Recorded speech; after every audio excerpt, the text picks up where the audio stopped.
નમસ્તે બેટા. જવાહર નવોદય પ્રવેશ પરીક્ષા પૂર્વ તૈયારી વર્ગ વિભાગ 1 ચેપ્ટર નંબર 8 એના ભાગ નંબર 3 ની અંદર આપ સૌનું સ્વાગત કરું છું. આપણે અગાઉ ભાગ નંબર 1 અને ભાગ નંબર 2 ની અંદર પ્રશ્ન નંબર 1 થી 40 સુધીનો અભ્યાસ કર્યો. આજે ભાગ નંબર 3 ની અંદર આપણે પ્રશ્ન નંબર 41 થી 60 સુધીનો અભ્યાસ કરીશું.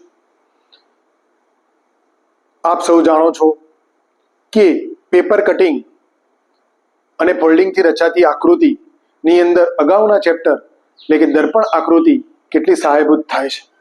તેથી દરેક વિદ્યાર્થી મિત્રને મારી નમ્ર વિનંતી કે આગળના ચેપ્ટર્સ અચૂક જોઈ લેજો. કેમ? કારણ કે પરીક્ષાની અંદર 40 પ્રશ્નો પૈકી જે દરેક ચેપ્ટરના 4 પ્રશ્નો છે એ જ રીતે આ ચેપ્ટરના પણ 4 પ્રશ્નો એની અંદર પરીક્ષાની અંદર પૂછાશે અને એની અંદર આપણી મહેનત, આપણો મહાવરો જરૂરી છે. માટે આપણે વધુ અભ્યાસ કરીએ છીએ. તો આપ સૌ રેડી છો તમારા પુસ્તક સાથે, પેન્સિલ સાથે આકૃતિને પૂર્ણ કરવાની, કલ્પના કરવાની, ખોટા જ વિકલ્પ કેન્સલ કરવાની અને સાચો જવાબ મેળવી લેવાની. તો ચાલો શરૂઆત કરીએ આપણે. પ્રશ્ન નંબર 41.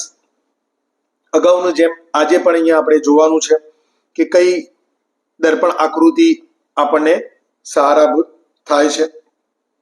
ચોરસ કાગળ છે, ચોરસ કાગળને અડધો વાળ્યો, ફરીવાર એને અડધો વાળ્યો, ચતુર્થાંશ થયો. હવે તમે અહીંયા જોઈ શકો છો એને ત્રિકોણ આકાર બનાવ્યો. હવે જ્યારે ત્રિકોણ આકાર બન્યો એને જ્યારે ખોલીશું ત્યારે ફરીવાર અહીં જેવા લીટા છે એવા 2 લીટા મારી પેન્સિલથી તમે જોઈ શકો છો. એમ જેમ અહીં છે એવા ક્યાં થશે? અહીં બાજુમાં. તો અહીં બાજુમાં થશે, એ જ રીતે અહીં પણ થશે, અહીં પણ થશે અને આ જ્યારે આખો કાગળ અહીં ખુલશે તો અહીં સામેની દિશામાં પણ અહીં બંને બાજુ થશે. તો બસ આવી આકૃતિ આપણને શેમાં દેખાઈ રહી છે?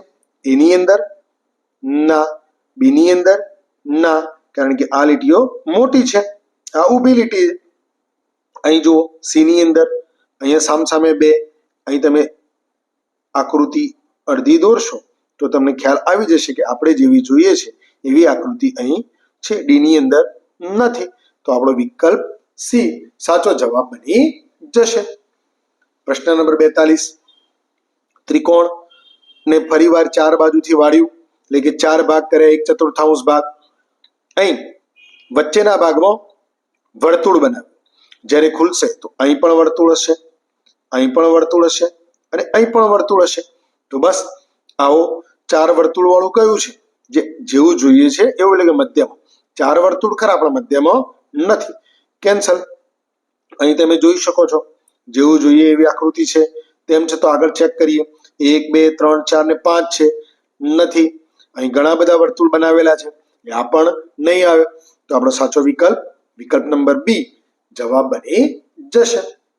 નેક્સ્ટ પ્રશ્ન નંબર 43 જોઈએ. 43 ની અંદર ચોરસ કાગળને અડધો વાળ્યો. અડધો વાળ્યા પછી ફરી એને અડધો વાળ્યો એટલે કે 1/4 ઊભો કર્યો અને 2 બાજુ વર્તુળ એટલે કે હોલ કર્યા. તો તમે જોઈ શકો છો અડધો ખુલશે એટલે કે ફરીવાર એના અહીંયા આ બાજુ બીજા 2 હોલ થશે અને દર્પણ આકૃતિ રીતે અહીં પણ બીજા 2 વર્તુળ હોલ થશે. તો બસ આપણે જોઈએ છે એવી આકૃતિ કયામાં છે? એમાં 4 વર્તુળ છે પરંતુ ઊભા છે. આપણે આડા જોઈએ. બીમાં 2 છે, સીમાં 4 જ છે એટલે કેન્સલ. તો વધ્યો જવાબ કોણ? ડી, જે આપણો સાચો જવાબ બની જશે. પ્રશ્ન નંબર 44. વર્તુળ આપેલું છે, વર્તુળને અડધું વાળ્યું, 1/2, ફરીવાર 1/4 કર્યું. અહીં તમે જ્યારે ત્રીજી આકૃતિ આપણે ખાસ ધ્યાનથી જોવાની, ત્રીજી આકૃતિ ખુલશે બાજુમાં તો કેવી દેખાશે? અહીંયા કટ મારેલો છે, અહીં કટ મારેલો, અહીંયા વર્તુળ. તો આ કટ અહીં આગળ આ રીતના થશે. તો તમે જોઈ શકો છો આવો ચોરસ આપણને મળવો જોઈએ. તો આવો ચોરસ કઈ આકૃતિમાં છે અને અહીંયા આપણને ગોળ મળવું જોઈએ. તમે જોઈ શકો છો પહેલી આકૃતિમાં ઓકે, બીજી આકૃતિમાં 2 ચોરસ આપેલા છે જે નથી જોઈતા. અહીંયા કંઈક જુદો આકાર આપેલો છે માટે કેન્સલ. ડી ની અંદર પણ બહુ મોટો ચોરસ આપેલો છે, આપણે માત્ર નાનો જોઈએ છે માટે ડી પણ કેન્સલ. તો આપણો સાચો જવાબ એ બની જશે. ઓકે, નેક્સ્ટ પ્રશ્ન નંબર 45 જોઈએ. તો 45 ની અંદર પણ તમે જોઈ શકો છો અર્ધવર્તુળ આપેલું છે, એક ચતુર્થાંશ કર્યું અને ફરીવાર એક ચતુર્થાંશ ને 3 હોલ કર્યા. હવે જ્યારે ખોલીશું એટલે કે દર્પણ આકૃતિ બાજુમાં પહેલી રચાશે તો અહીં પણ વર્તુળ હશે અને અહીં પણ વર્તુળ હશે. બસ આ જ રીતના નીચે દર્પણ આકૃતિ શોધીએ, દર્પણ મૂકીશું તો કેવી આકૃતિની રચના થશે? તો 1 2 3 ને 4 એટલે કે 3 આ રીતના હોવા જોઈએ. પહેલી આકૃતિની અંદર છે ભાઈ? ના, તો કેન્સલ. બીજી આકૃતિમાં ચેક કરીએ તો ના, કેન્સલ. ત્રીજી આકૃતિમાં ડિઝાઇન જ જુદી છે, કેન્સલ. તો વધ્યો વિકલ્પ કોણ? વિકલ્પ નંબર ડી આપણો સાચો જવાબ બની જશે. એને ટેલી કરીએ તો તમે જોઈ શકો છો છે ને એવો ભાગ મળી જાય છે ને. ઓકે, નેક્સ્ટ આગળ વધીએ. પ્રશ્ન નંબર 46. એમાં તમે જોઈ શકો છો ચોરસને ઉપરથી નીચે તરફ વાળ્યો, નીચેથી ફરીવાર એક ચતુર્થાંશ અને અહીં ફરીવાર એને ત્રિકોણ આકાર બનાવી 2 કટ માર્યા. હવે આ 2 કટ જ્યારે ખોલીશું ત્યારે કેવું થશે ભાઈ? અહીં આગળ 2 કટ દેખાશે. હવે જ્યારે એને આ બાજુ ખોલીશું તો 2 કટ અહીં પણ દેખાશે. આ જ રીતે જ્યારે દર્પણ આકૃતિ જોશો તો 2 કટ આવી રીતે પણ દેખાશે. તો બસ આવી જ આકૃતિ નંબર શેમાં છે? તો એ ની અંદર ઓકે, બી ની અંદર ઓકે, સી ની અંદર કટ જુદા છે માટે કેન્સલ, ડી ની અંદર કટ જુદા છે કેન્સલ. હવે એ અને બી ની અંદર બરાબર ધ્યાનથી જોવા. તો આપણે જે કટ માર્યા છે એ કટ બોર્ડરને ટચ થયેલા નથી, એટલે આની અંદર ટચ થયેલા છે. વળી પાછું અહીં જે આપણો ચોરસ છે એ અહીંયા જે ઊભો ચોરસ આપ્યો છે એવો નહીં, પરંતુ આડો ચોરસ આપણે જેવો જોઈએ છે એવો બીમાં છે, એમાં નથી. તો આપણો વિકલ્પ બી સાચો જવાબ બની જશે. નેક્સ્ટ પ્રશ્ન નંબર 47 જોઈએ. 47 ની અંદર ચોરસનો ત્રિકોણ બનાવ્યો, ત્રિકોણનો અડધો ત્રિકોણ એટલે કે 1/2 કર્યો તો 1/2 નું ફરી 1/4 કર્યું, 2 કટ માર્યા. તમે કટ જોઈ શકો છો. તો હવે જ્યારે ખોલીશું ત્યારે આપણે અહીં જો આપણે કલ્પના કરીએ તો અહીં જેવા છે એવા ને એવા કટ આપણને અહીં પણ મળી જાય. બરાબર? તો આવો ત્રિકોણ, આવો ચોરસ આપણને શેમાં જોવા મળે છે?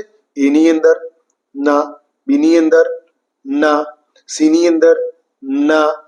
જો એના કટ આડા છે તો કયો જવાબ? વિકલ્પ નંબર ડી. જો સેમ ટુ સેમ આપણને મળી જાય છે તો વિકલ્પ ડી આપણે પસંદ કરીશું. ઓકે, પ્રશ્ન નંબર 48 જોઈએ. તો અહીં ચોરસને અડધો વાળ, અડધાનો ફરીવાર અડધો કર્યો એટલે કે 1/4 ત્રિકોણ આકારમાં બનાવ્યો. હવે જ્યારે ત્રીજી આકૃતિમાં આપણે જોઈએ છીએ અહીંયા કટ શક્કરપારા જેવો મારેલો છે ચોરસનો, તો દર્પણ આકૃતિ સૌથી પહેલી એની સામે મૂકીશું તો આપણને અહીં બાજુમાં એવો જ એક કટ મારેલો દેખાવો જોઈએ. બસ આટલા ઉપરથી આપણને મળી જવો જોઈએ. પહેલી આકૃતિમાં આવી ડિઝાઇન છે નથી, બીજી આકૃતિમાં નથી, ત્રીજી આકૃતિમાં ઓકે અને ચોથી આકૃતિમાં તમે જોઈ શકો છો જેવું આપણે વચ્ચે જોઈએ છે એવો નથી.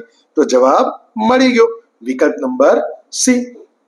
જેમ જેમ આપણે આગળ વધતા જઈએ છીએ તેમ તેમ આપણે ક્લુ, એનો જે ક્લુ છે એને ક્લુ ડિઝાઇન જેને કહેવાય એ આપણે ધ્યાનમાં રાખવાની, જેથી આપણને ફટાફટ જવાબ મળી જાય. બસ 49માં પણ આપણે એવું જોઈએ, અડધો ચોરસ, એનો પણ અડધો એટલે કે 1/4. હવે તમે અહીંયા જે કટ મારેલું તીર જેવો આકાર દેખાય છે એવો જ આકાર દર્પણ આકૃતિની અંદર ચારે બાજુ દેખાય. તો ચારે બાજુ કઈ આકૃતિની અંદર તીર જેવું છે? અહીં તીર છે નથી, અહીં તીર છે ના, અર્ધવર્તુળ ગોળ આપેલું છે માટે નથી. તીર હા દેખાય છે અને ચોથી આકૃતિની અંદર ડી ની અંદર ગોળ છે ફૂલ જેવું તો નથી. તો જવાબ મળી ગયો આપણને વિકલ્પ નંબર સી. ઘણી બધી આકૃતિઓના જવાબ બહુ સરળતાથી મળી જશે. નેક્સ્ટ પ્રશ્ન નંબર 50 આપણે જોઈએ. તો 50 ની અંદર સૌથી પહેલા અહીં અડધો કર્યા પછી ઉપર કટ મારેલો છે, ત્યારબાદ એનું પણ અડધું કર્યા પછી નીચે કટ મારેલો. તો સૌથી પહેલા આપણે હવે જોવાનું કે દરેક આકૃતિની અંદર જોઈ શકો છો એવી જ સેમ ટુ સેમ ડિઝાઇન દેખાય છે. તો બીજું શું જોવાનું? તો તો અહીંયા તમે નીચે આકૃતિ ખોલો તો કેવી દેખાશે ભાઈ? તો આવી કટવાળી આકૃતિ અને નીચે આવું સેમ ટુ સેમ જોવા મળશે. હવે જ્યારે આવું સેમ ટુ સેમ જોવા મળે, કેમ? કારણ કે અહીંયા કોઈ કટ મારેલો નથી, તો અહીં પણ નીચે કટ મારેલો હોવો જોઈએ નહીં. તો પહેલી આકૃતિ કેન્સલ અને ત્રીજી આકૃતિ પણ કેન્સલ. તો હવે રહ્યો બી અને હવે રહ્યો ડી. તો હવે તમે કલ્પના કરી શકો છો અહીં દર્પણ આકૃતિ મૂકીએ તો વચ્ચે ચોરસની રચના થાય. તો વચ્ચે ચોરસની રચના શેમાં થાય છે? બીમાં થતી નથી, ડીમાં થાય છે. તો બી કેન્સલ. આપણો સાચો જવાબ ડી બની જશે. નેક્સ્ટ પ્રશ્ન નંબર આગળ વધીએ. 51. તો 51 ની અંદર ગોળ આપેલો છે, ગોળનું 1/4 કર્યું. 1/4 કર્યા પછી અંદર જે કટ મારેલા છે, કટિંગ કરેલું છે, એ તમે બરાબર ધ્યાનથી જોશો તો ગોળ આકારની રચના થશે. તો ભાઈ આપેલી ચારે આકૃતિની અંદર ગોળ છે, પરંતુ આપણે શું જોવાનું? ઉપરનો અંદરનો કટ જોઈએ કે જે ચંદ્ર આકાર છે, પણ કઈ બાજુ? તો અંદરની બાજુ. તો પહેલી આકૃતિમાં છે, બીજી આકૃતિમાં બહારની સાઈડ છે, માટે કેન્સલ. સી ની અંદર અર્ધવર્તુળ આપેલું છે, જે આપણે નથી જોઈતું, કેન્સલ. ડી ની અંદર પણ અર્ધવર્તુળ છે, નથી જોઈતું, કેન્સલ. આપણો જવાબ મળી ગયો. વિકલ્પ નંબર એ આપણો સાચો જવાબ બની જશે. નેક્સ્ટ પ્રશ્ન નંબર 52 જોઈએ. ત્રિકોણની અંદર અડધું કર્યું ને ગોળ કટ માર્યો. ગોળ કટ માર્યા પછી ફરીવાર અડધું કર્યું એટલે 1/4 નીચે ગોળ કટ. હવે જ્યારે ખુલશે ત્યારે અહીં પણ ગોળ હશે, અહીં પણ ગોળ હશે અને અહીં પણ ગોળ હશે. દર્પણ આકૃતિની કલ્પના સાથે.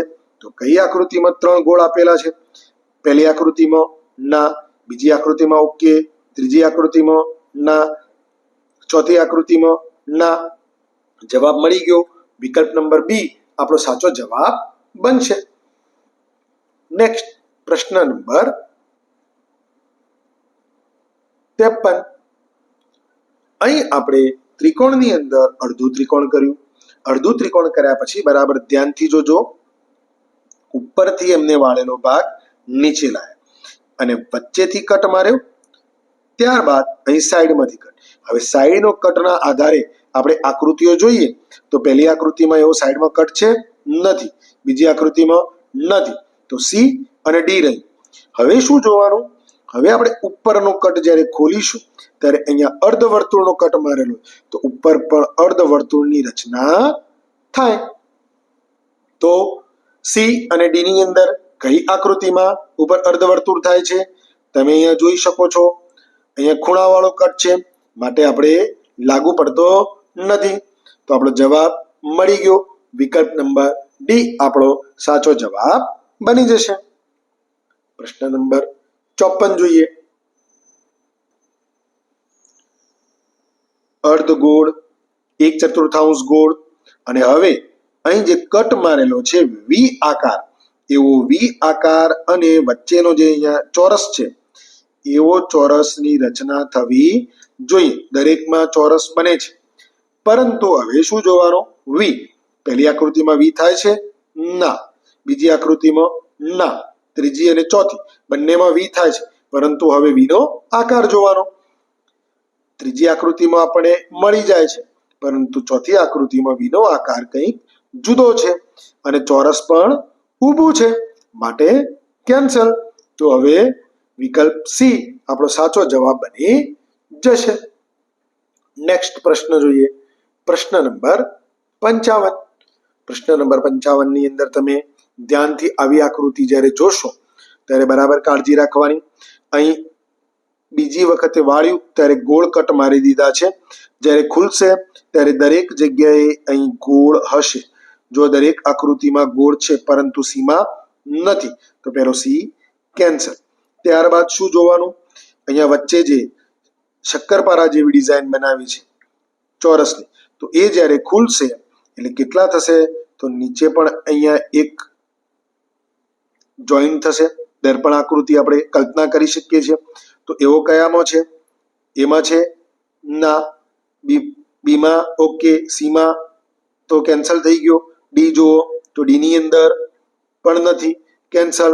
તો આપણો સાચો જવાબ શું બની જશે?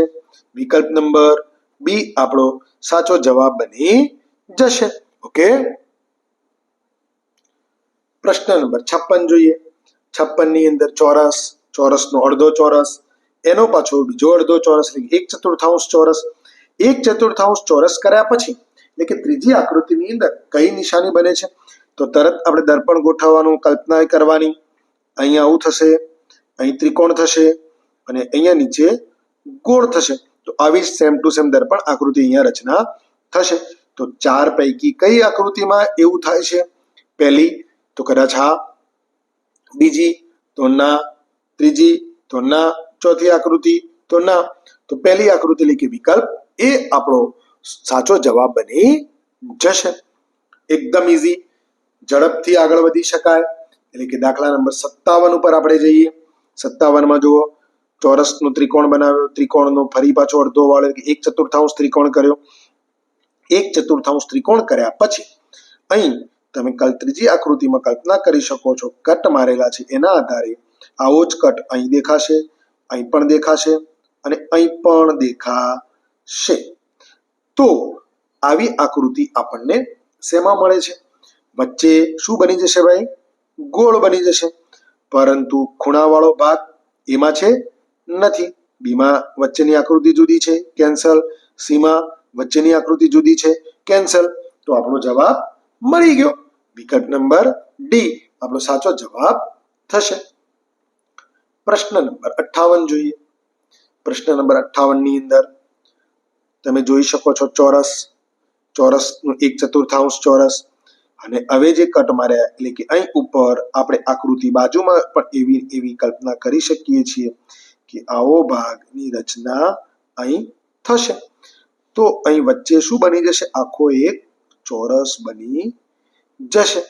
જો વચ્ચે ચોરસ બની જાય તો આપણે જેવો ચોરસ જોઈએ છે એવો ચોરસ કઈ આકૃતિમાં છે? એમાં છે કદાચ ઓકે, બીમાં ના, સીમાં ના, ડી ની અંદર નાનો ચોરસ આપેલો છે અને બાજુની આકૃતિ જુદી છે, તો કેન્સલ. ખોટા વિકલ્પ રદ કરતા જઈશું તો આપણો સાચો જવાબ મળી જશે. એટલે કે વિકલ્પ એ આપણો સાચો જવાબ છે. નેક્સ્ટ પ્રશ્ન નંબર 59 જોઈએ. પ્રશ્ન નંબર 59 ની અંદર તમે ધ્યાનથી જોશો તો શું જોવા મળી રહ્યું છે ભાઈ? બીજી આકૃતિ એટલે કે ત્રીજી આકૃતિ. ત્રીજી આકૃતિની અંદર અહીં જેવું છે એવો અહીં એક પણ અંદર લીટી આવશે, કટ આવશે અને ગોળ ટપકું આવશે. તો આવું ખૂણામાં ગોળ ટપકું હોય એવી કઈ આકૃતિ છે? પહેલી આકૃતિ ના, બીજી આકૃતિ તો ખૂણામાં ગોળ નથી, નીચે છે માટે કેન્સલ. ત્રીજી આકૃતિ કદાચ હા, ચોથી આકૃતિ તો વચ્ચે ગોળ આપેલા છે, નથી, કેન્સલ. સાચો જવાબ મળી ગયો. વિકલ્પ નંબર સી આપણો સાચો જવાબ બની જશે. નેક્સ્ટ પ્રશ્ન નંબર 60 જોઈએ. ગોળ આપેલું છે, ગોળને અડધું ગોળ કર્યું, એનું અડધું ગોળ કર્યું, 1/4. ક્યાં કટ માર્યો? તો અહીંયા. ત્યારબાદ ત્રીજી આકૃતિમાં ફરીવાર કટ મારીએ છીએ વાળ્યા પછી. તો આપણે સૌથી પહેલું શું જોવાનું? તો આ કટ જે મારેલો છે એનો આવો ચોરસની રચના કઈ આકૃતિમાં થાય છે? એની અંદર ગોળ છે, કેન્સલ. બી ની અંદર ચોરસ છે પરંતુ સીધો ચોરસ છે, કેન્સલ. આપણે ઊભો ચોરસ જોઈએ તો સી ની અંદર ઊભો ચોરસ છે. ત્યારબાદ આગળ વધીએ. ડી ની અંદર તો છે જ નહીં માટે કેન્સલ. તો કયો જવાબ હશે? ઓકે, વિકલ્પ નંબર સી આપણો સાચો જવાબ બની જશે. તમને બધાને પ્રશ્ન નંબર 60 સુધી બરાબર ખબર પડી ગઈ હશે. ઓકે, તો બેટા આપણે પ્રશ્ન નંબર 41 થી 60 સુધીનો અભ્યાસ કર્યો. તમે લોકોએ બહુ ઝડપથી સરસ મજાના જવાબ આપ્યા, કારણ કે હવે તમે સમજી ચૂક્યા છો કેવી રીતે કલ્પના કરી દર્પણ આકૃતિ સાથે જવાબ મેળવી લેવો, ખોટા વિકલ્પ કેન્સલ કરવા અને સાચો વિકલ્પ મેળવી લેવો. તો આપ સૌને મજા આવી છે તો વિડીયો લાઈક કરજો, કમેન્ટમાં પણ લખજો. સાથે સાથે આજે એ પણ તમને વાત કરું કે બાકીના પ્રશ્ન નંબર 11 તમારા હોમવર્કમાં કરવાના છે અને આ જે હોમવર્ક કરો એના પ્રશ્નોના જવાબ કમેન્ટમાં જણાવવાના છે. તમારા અન્ય મિત્રો વચ્ચે પણ ચેનલને શેર કરજો, સબસ્ક્રાઇબ કરજો, લાઈક કરજો જેથી વધુ સારી માહિતી આપણે એકબીજા વચ્ચે શેર કરી શકીએ. અને ફરીવાર મળીએ છીએ નવા વિભાગની સાથે, નવા ભાગની અંદર. ત્યાં સુધી રજા આપશો.